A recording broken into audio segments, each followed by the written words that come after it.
আসসালামু আলাইকুম। এখন আমি আমার কিছু টব আছে, এই টব গুলা পরিষ্কার করে সার গোবর দিয়ে দিব। এখানে কিছু অ্যালোভেরা আছে, এই অ্যালোভেরা গুলো মরে যাচ্ছে। সেক্ষেত্রে আমি এখানে কিছু গোবর দিয়ে দিব। এটা একটা অ্যালোভেরা, অ্যালোভেরা দুইটা টব। এটা হলো বংশাইল টব, এটা হলো বংশাই। এখানে আমি পরিষ্কার করে কিছু গোবর দিয়ে দিব। আমি ভালোভাবে পরিষ্কার করে নিচ্ছি, মাটিগুলা খুঁচিয়ে নিচ্ছি যাতে গোবর গুলা নিচে চলে যায়। ভালোভাবে আমি মাটিগুলা কুচিয়ে নিচ্ছি, জানি আমার দেওয়া গোবর গুলা নিচে চলে যায়।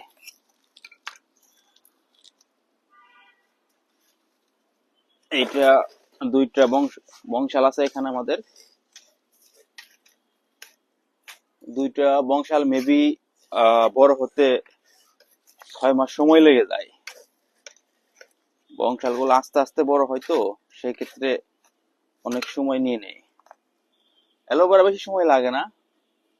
এখান থেকে অ্যালোভেরা কিছু আমি উঠিয়ে আরেকটা টবে বুনে দেবো। অ্যালোভেরার পরিমাণ বেশি হয়ে গেছে টবে। এটা একটা টব, এটা শুধু ঘাস বলতে পারেন এক ধরনের। এটা আমি উঠিয়ে ফেলবো এগুলা, উঠিয়ে এটা আমি ভালো করে খুঁচিয়ে এখানে গোবর দিয়ে কিছু অ্যালোভেরা লাগিয়ে দিব। আমার এটা কুচানো হয়ে গেল, হাত দিয়ে একটু মাটিগুলো ভেঙে নিচ্ছি। হাত দিয়ে মাটিগুলো ভেঙে নিচ্ছি, ভালোভাবে হাত দিয়ে মাটিগুলো ভেঙে নিচ্ছি। এখন আমি কিছু এটার মধ্যে কিছু গোবর দিব। সেক্ষেত্রে আমাদের এখানে অনেক গোবর রাখা আছে, আমি গোবর গুলা এক জায়গাতে নিয়ে এখানে শুকিয়ে দিয়েছি। যেহেতু কাঁচা গোবর দেওয়া যাবে না, ভালোভাবে শুকিয়ে গোবর গুলা সুন্দর করে ভেঙে নিচ্ছি।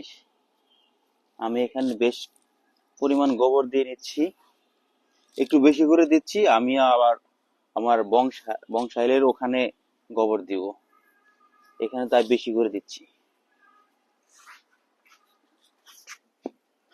এখানে বেশি রাখা গোবর গুলো আমি আমার বংশাইলের ট্রফি দিয়ে দিচ্ছি।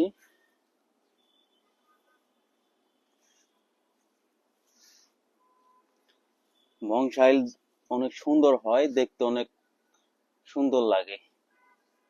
বাসাবাড়ির দরজার সামনে বংশাইল অনেকেই রাখে। আমি ছাদে লাগিয়েছি, এখানে আমি ভালোভাবে হাত দিয়ে আবার মিশিয়ে নিচ্ছি, যেহেতু মাটির সব জায়গায় মিশে যায় ভালোভাবে। আমি ভালো করে 2 হাত দিয়ে মিশিয়ে নিচ্ছি। আমার মিশানো শেষ হয়ে গেছে। আমি এখান থেকে একটা অ্যালোভেরা উঠিয়ে একটা এইটাই থেকে, এটা যেহেতু অনেকগুলা, এটাই থেকে ছোট একটা উঠিয়ে নিলাম। হলো 2টা, 3টা দিব।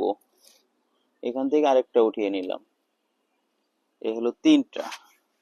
এখন 3টা আমি এখানে লাগিয়ে দিব। একটা,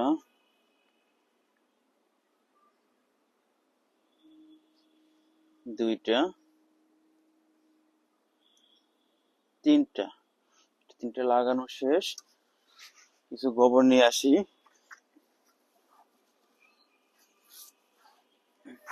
গোবর গুলা অ্যালোভেরার মধ্যে দিয়ে দিব। যেহেতু অ্যালোভেরা এখানে ভালোভাবে কুচানো যায় না, সেক্ষেত্রে আমি এইভাবেই দিয়ে দিচ্ছি।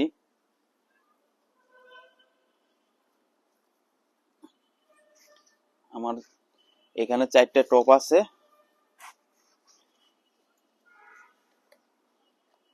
আপনারা গোবর সারটা বেশি ইউজ করতে পারেন ছাদ বাগান করতে গেলে। ছাদে একটু